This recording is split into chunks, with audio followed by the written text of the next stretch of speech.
Okay. Hello everyone. We are going to learn today basic structures. Structure number 3. इसके पहले हमने noun और noun plus infinitive के दोनों पिछले वीडियो में देखे थे. आज हम देख रहे हैं प्रोनाउन एसवीएस. देखिए इसका कनेक्शन सीधे एसवीएस वाले से है कि अभी तक हम सब्जेक्ट के रूप में नाउन लेते थे, अब आपको प्रोनाउन लेना है. बस ज़्यादा कोई अंतर नहीं है. बस अंतर ये है कि आप नाउन की जगह में प्रोनाउन यूज करेंगे और अभी शुरुआत में सिर्फ सिंगुलर सब्जेक्ट ही यूज करेंगे. ठीक है, स्पोकन प्रैक्टिस के लिए सिंगुलर लेंगे. फॉर एग्जांपल प्रोनाउन आपके पास ही विंस लिखा हुआ है, वह जीतता है. इस तरह से आप सबसे पहले जैसे आपने यहाँ से वर्ब ले लिया विंस, अब आप सिंगुलर प्रोनाउन की लिस्ट, क्योंकि अभी तक आप एक चीज जानते थे कि सिंगुलर कम होते हैं, ही सी और इट, और प्लूरल प्रोनाउन ज्यादा होते हैं, ऐसा आपके माइंड में सेटअप है. बट ऐसा नहीं है. प्लूरल प्रोनाउन जो है वो कम है और सिंगुलर प्रोनाउन ज्यादा है. तो चलिए मैं आपको देता हूं कि सिंगुलर प्रोनाउन कौन कौन से हैं और कितने हैं. तो सिंगुलर प्रोनाउन के लिए आपको सिंगुलर की लिस्ट में आना पड़ेगा. तो सिंगुलर की जब वर्ब लिस्ट में आएंगे आप, जो फॉर्म बनी हुई है, तो ये फॉर्म में आएंगे आप, तो इसमें पता चल जाएगा कि कितनी होती है. तो चलिए प्रोनाउन की लिस्ट देख लेते हैं. ये देखिए, आप इस लिस्ट को देखेंगे तो आपको पता चल जाएगा कि कौन कौन सी होती है. जैसे लिखा हुआ है यहाँ पे प्रोनाउन लिस्ट एसवीएस. अब इस प्रोनाउन लिस्ट एसवीएस में आप देखेंगे कि सिंगुलर कम ज्यादा है और प्लूरल कम है. आप देख रहे हैं कि प्लूरल जो है, प्लूरल सिर्फ इतनी है, I we you they these those, यहाँ तक है, और ये इसका ऑब्जेक्टिव फॉर्म है. ठीक है, क्योंकि इसकी अपेक्षा ये जो दिखा हुआ है ये पूरे, ये जो सिंगुलर वाले ज्यादा हैं.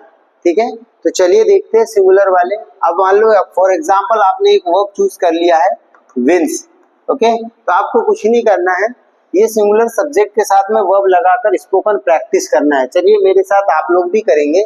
एनीवन विंस, कोई एक जीतता है. समवन विंस, हर कोई जीतता है. एवरीवन विंस, हर कोई जीतता है. नो वन विंस, कोई नहीं जीतता है. एनीबडी विंस, कोई एक जीतता है. समबडी विंस, कोई जीतता है.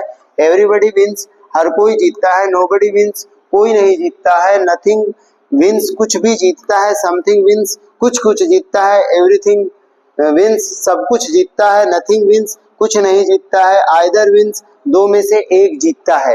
इस तरह से आप इसका उपयोग कर सकते हैं. बाकी फिर बचा प्लूरल. तो अगर आपने प्लूरल सब्जेक्ट लिया है तो वर्ब में आप एस फॉर्म नहीं लगाओगे, क्योंकि सब्जेक्ट प्लूरल हो जाएगा. अब फॉर एग्जांपल चलिए प्लूरल प्रोनाउन के साथ भी मैं बता देता हूँ. फॉर एग्जांपल आपने ले लिया प्ले, तो अब आपके साथ क्या होगा कि जब आप इसकी ड्रिल और स्पोकन प्रैक्टिस करेंगे तो क्या होगा, आई प्ले, मैं खेलता हूँ. वी प्ले, हम खेलते हैं. यू प्ले, आप खेलते हैं. दे प्ले, वे खेलते हैं. बोथ प्ले, दोनों खेलते हैं. इस तरह से आप प्लूरल प्रोनाउन के साथ में भी प्रैक्टिस कर सकेंगे. जितनी ज्यादा प्रैक्टिस करेंगे उतना अच्छा आपका स्पोकन होगा. नेक्स्ट आता है who all, which all, what all, whom all. तो आप इनको प्लूरल सब्जेक्ट मानेंगे. क्या मानेंगे? प्लूरल सब्जेक्ट मान करके विदाउट वर्ब में एस फॉर्म लिए यूज करेंगे.